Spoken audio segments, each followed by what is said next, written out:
ato naging na sinati karon no ang low pressure area karon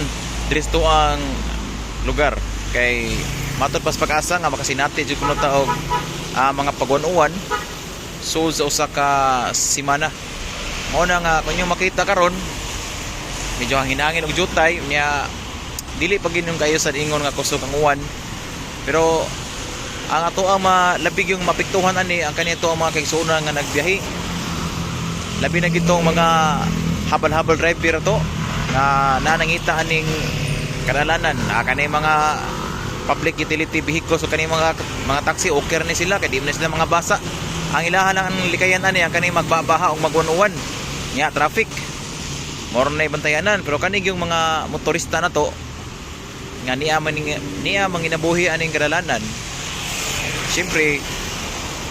always yun nga magdaog raincoat karong mga panahon na kay makasinati naman taog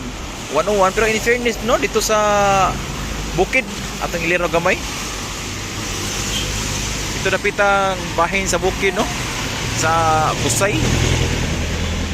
wa pa say uwan dito nga mo tanay piramente diha nga maguna og magun-uwan na yung mga ingunaan nga senaryo bitaw pero dito sila ha wala pa medyo init pa sila ha dito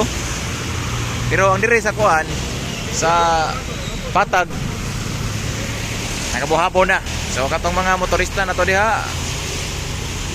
nga labi na gitong mga balhabal na to diha adunay mga biyaheng mga lagyo ayaw mo kalimot og daog raincoat ha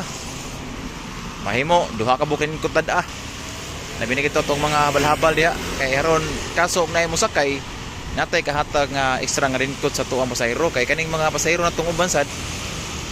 bisan og uwan bisan og dili uwan naay mga transaksyon ani nila mapugos gini sila og uwan kanani ang biyahe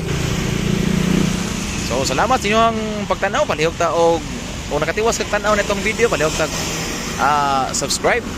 sa tuang YouTube channel haron pod suportan ninyo sa tuang mga content creator labi na ginato usa ta ka content creator diri sa Facebook salamat